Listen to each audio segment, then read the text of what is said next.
नमस्कार श्रोताओं, आज कानून की बात में मैं प्रतिमा अजमानी आप सभी का स्वागत करती हूँ। श्रोताओं, हम सब अपनी मिट्टी से जुड़े हैं। जब कभी किसी सार्वजनिक उद्देश्य की पूर्ति के लिए हमें उस मिट्टी से, अपनी जमीन से दूर होना पड़ता है, तब कानून हमारे मददगार के रूप में सामने आता है और हमारी मदद करता है भू अर्जन अधिनियम के रूप में। और आज इसी विषय में बात करने के लिए स्टूडियो में हमने आमंत्रित किया है श्री राजीव कालिया जी को, जो रायगढ़ में अधिवक्ता हैं। नमस्कार सर, स्वागत है आपका। नमस्कार, धन्यवाद। राजीव जी, सबसे पहले हम चाहेंगे कि आप हमारे श्रोताओं को बताएं कि भू अर्जन क्या होता है। भू अर्जन के अंतर्गत भूमि को अर्जित करने के प्रावधानों के तहत जमीन अधिकृत की जाती है। भू अर्जन की आवश्यकता अत्यधिक पुराने समय से है, क्योंकि कोई भी व्यक्ति अपनी भूमि को सार्वजनिक प्रयोजन के लिए देना चाहता है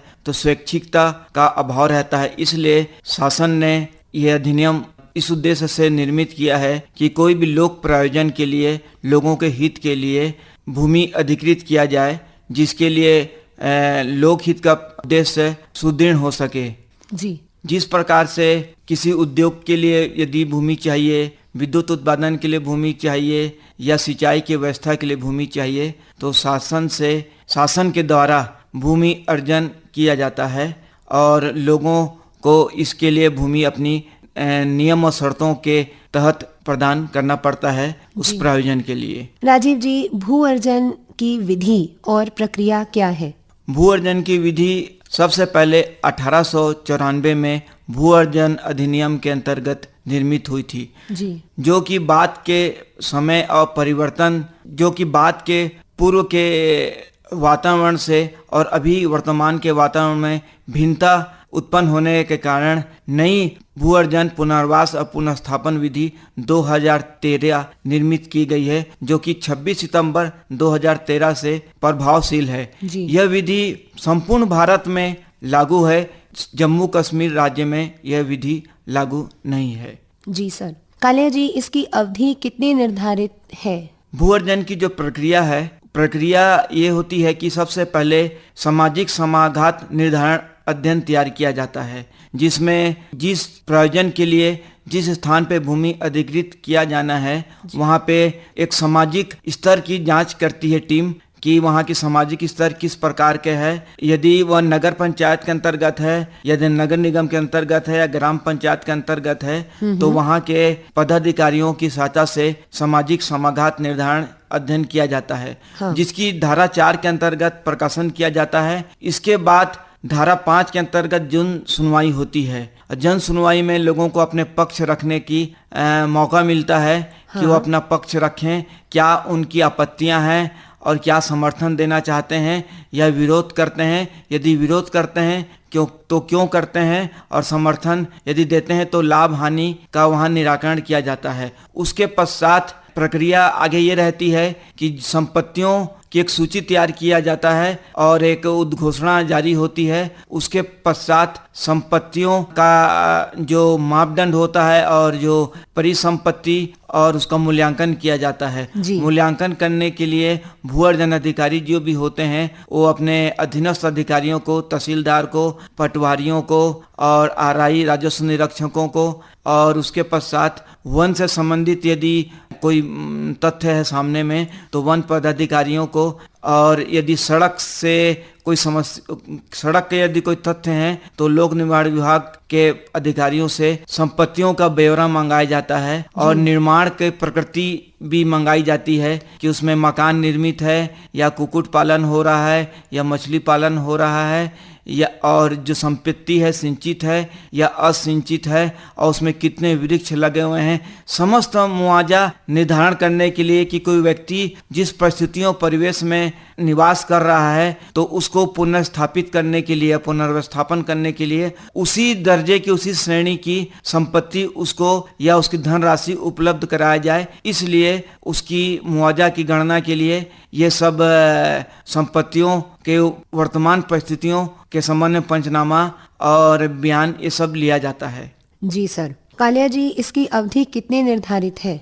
इसकी अवधि जो है प्रकाशन से लेके अंतिम अधिनिर्णय तक 12 माह की अवधि निर्धारित है। यदि 12 माह में अधिनिर्णय पारित हो जाता है, समस्त प्रक्रिया पूरी कर ली जाती है और मुआवजा निर्धारित कर लिया जाता है, तो उसके लिए 12 माह का समय है। यदि 12 माह के समय में प्रक्रिया अपूर्ण रही या अधिनिर्णय पारित करने में किसी कारणवश देरी हुई तो सारी प्रक्रिया जो है वेबगत हो जाती है, समाप्त हो जाती है। किंतु फिर भी एक प्रावधान है, शासन है, वो इस अवधि में वृद्धि कर सकती है, क्योंकि कई कारण हो सकते हैं कि प्रक्रियाएं तेजी से भी चलें, लेकिन कोई वैधान, कोई तर्क संगत कारण की वजह से उसमें निर्धारित अवधि में प्रक्रिया पूर्ण नहीं हो पाती है। इसलिए शासन इसमें जनहित में और दोबारा फिर से खर्चा होता है, क्योंकि कोई भी प्रक्रिया चलती है तो उसमें शासन का व्यय होता है।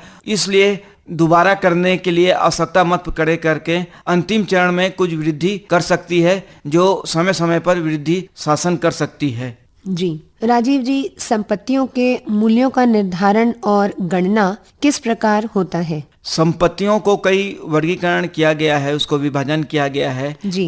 जैसे कि सिंचाई भूमि का वर्गीकरण अलग है, असिंचित भूमि का वर्गीकरण अलग है। सिंचित भूमि का मुआवजा ज्यादा मिलता है, असिंचित भूमि का मुआवजा कम मिलता है। उसके पास साथ सड़क से जो दूरी होती है जमीन की, उसकी भी देखी जाती है व्यावसायिक व्यापारिक दृष्टिकोण से, उसका वर्तमान मूल्यांकन क्या संभव है। तीसरी चीज यह है कि डाइवर्सन जो होता है, यदि भूमि कृषि पर्पस की है तो उसका अलग आकलन होता है, यदि उसकी वो भूमि डाइवर्टेड है, व्यावसायिक उपयोग के लिए है, तो उसका अधिक मूल्य आंका जाता है, और यदि वह निवास स्थान के लिए डाइवर्सन है तो उसका मूल्य अलग आकलन किया जाता है। तो कई वर्गीकरण है जो, और इसमें महत्वपूर्ण यह है कि वृक्षों को भी देखा जाता है, वृक्षों की गोलाई और मोटाई के हिसाब से उस संपत्ति का मूल्यांकन किया जाता है। तो ये सब अलग अलग भिन्न भिन्न होती हैं, और इसमें जब लोगों को मुआवजा दिया जाता है तो उसके लिए कुक्कुट पालन, मछली पालन, व्यवसायिक स्थल, निर्माण स्थल और व्यापारिक दृष्टिकोण को भी ध्यान में रखा जाता है। हाँ। और सोलेशियम की राशि पृथक से प्रदान की जाती है, और संपत्ति का बाजार मूल्य उस समय प्रचलित गाइडलाइन के अनुसार निर्धारित किया जाता है, और ब्याज भी दिया जाता है। जिस दिन से प्रकाशन होता है उसके अंतिम अधिनिर्णय तक 12% की दर से वार्षिक ब्याज प्रदान किया जाता है। जी सर, अर्जित संपत्ति का मुआवजा कौन देगा या ये कहाँ से प्राप्त होता है? ये भू अर्जन जो विधि है, प्रक्रिया है, वो लोकहित में, जनहित में की दृष्टिकोण से भूमि जो अर्जन की जाती है। जी। तो जिस प्रयोजन के लिए भूमि की आवश्यकता पड़ती है, जैसे किसी उद्योग के लिए भूमि की आवश्यकता पड़ी, तो वो उद्योगपति जिनको भूमि की आवश्यकता है वो प्रदान करेगा। सिंचाई के लिए पड़ी आवश्यकता तो सिंचाई विभाग भूमि का जो मुआवजा धनराशि है वो प्रदान करेगा। जिस भी प्रयोजन के लिए भूमि जो आवेदक होता है, जिसे भूमि चाहिए, वो व्यक्ति, वो संस्था, वो कंपनी वो प्रदान करता है। जी राजीव जी, भू अर्जन से यदि कोई पीड़ित है तो अपील के क्या प्रावधान है? यदि भू अर्जन से कोई व्यक्ति पीड़ित है तो उसे प्राधिकरण के समक्ष अपील करनी पड़ेगी। प्राधिकरण के आदेश से भी यदि असंतुष्ट है तो उसे माननीय हाई कोर्ट के समक्ष अपील करनी पड़ेगी। इसमें सिविल न्यायालय में अपील वर्जन है, सिविल न्यायालय में अपील नहीं हो सकती भू अर्जन अधिनियम के अंतर्गत। हाँ, यह है कि यदि वो पीड़ित क्षुब्ध है तो कलेक्टर के समक्ष आवेदन कर सकते हैं, और कलेक्टर उसे प्राधिकरण के समक्ष अंतरित कर सकते हैं उसकी समस्याओं को। जी सर। राजीव जी, अब हम चाहेंगे कि आप हमारे श्रोताओं को बताएं कि भू अर्जन के क्या क्या लाभ हैं। भू अर्जन के कई लाभ हैं। एक, इससे लोक प्रयोजन के उद्देश्य की पूर्ति होती है, और इससे जिस प्रकार से मान लीजिए कोई ऊर्जा के लिए उत्पादन के लिए, जिस प्रकार से किसी ऊर्जा के उत्पादन के लिए लोक प्रयोजन के लिए कोई कंपनी भूमि अधिकृत करती है तो उससे विद्युत प्रदेश को, राज्य को प्राप्त होता है। ये इसका लाभ है। दूसरा महत्वपूर्ण लाभ यह है कि कोई व्यक्ति यदि या संस्था या कंपनी भूमि अर्जित करेगी, निजी तौर पे क्रय करेगी, तो लोग क्रय करने के लिए 50% या कुछ संख्या में उसमें तैयार नहीं होंगे। तो भू अर्जन से क्या होता है कि भूमियां उद्योगों को और संस्थाओं को प्राप्त हो जाती है, क्योंकि शासन उसे अर्जित करके उस कंपनी को प्रदान करती है। तो इससे व्यक्तिगत संपर्क करके भूमि क्रय करने की जो जटिल समस्या है और जो मूल्य प्रदान करने, क्रय प्रतिफल, विक्रय प्रतिफल को प्रदान करने की जो समस्या है, उसका भी निराकरण हो जाता है। अब उस क्षेत्र में यदि भू अर्जन के पश्चात उद्योग खुलता है या सिंचाई व्यवस्था होती है, तो यदि सिंचाई व्यवस्था से लोगों के कृषि का उत्पादन क्षमता में वृद्धि होगी, लोगों को उद्योग के स्थापित होने से रोजगार मिलता है, उस उद्योग में उत्पादन होता है, उत्पादन से पूरा देश, राज्य, उस जिले का हित होता है। अब इसमें महत्वपूर्ण बात यह भी है कि उस क्षेत्र का जो व्यापारिक और व्यावसायिक स्तर है वो ऊंचा हो जाता है। अन्य भूमियां जो भू अर्जन में सम्मिलित नहीं हुई हैं, उनका भी मूल्य बढ़ जाता है। अब वहाँ की स्कूल और स्वास्थ्य जो होता है, उसके लिए लाभकारी कार्य करने के लिए उद्योग को निर्देश प्राप्त होता है कि आप वहाँ स्कूल और स्वास्थ्य पे विशेष रूप से ध्यान देंगे। जिस दृष्टिकोण से स्कूल खोला जाता है और स्वास्थ्य के लिए चिकित्सालय खोला जाता है। स्कूल में क्या होता है, भू अर्जन जनरली सामान्यतः अनुसूचित जनजाति क्षेत्रों में और ग्रामीण क्षेत्रों में और दूरस्थ क्षेत्रों में भू अर्जन की प्रक्रिया की जाती है। वहाँ पे स्वास्थ्य और स्कूल का पूर्णतः या आंशिक रूप से अभाव रहता है, जिसकी पूर्ति कंपनी करती है। वहाँ अच्छी शिक्षा प्राप्त होती है, अच्छा स्वास्थ्य मिलता है और उस फैक्ट्री में कार्य करने के लिए बाहर के लोग भी आते हैं, जिससे स्थानीय लोगों का, बाहरी लोगों का, संस्कृतियों का आदान प्रदान होता है। उनसे, उनकी संस्कृतियों से स्थानीय लोग अवगत होते हैं और स्थानीय की संस्कृति से बाहरी लोग अवगत होते हैं। और जो खनिज है उसका उपयोग होता है और उस उपयोग से ऊर्जा, कोयला, सोना, जो भी है, हीरे और भी खनिज का उपयोग पूरे देश भर की जनता को उठाने का अवसर प्राप्त होता है। और उस क्षेत्रों में सड़कों आवागमन का भी पर्याप्त रूप से निर्माण होता है। राजीव जी, अब हम चाहेंगे कि आप लोक अदालत के बारे में कुछ बताएं। लोक अदालत जो है एक कानूनी बहुत अच्छी व्यवस्था है। इसमें प्रकरणों का निराकरण त्वरित हो जाता है, समझौता के माध्यम से हो जाता है और व्यक्तियों को लंबा सफर नहीं करना पड़ता है। एक और भी इसका बहुत अत्यधिक लाभ है लोक अदालत का कि यदि कोर्ट फीस जो जमा होती है, जो वापस समझौता होने के पश्चात वादी को प्राप्त हो जाती है।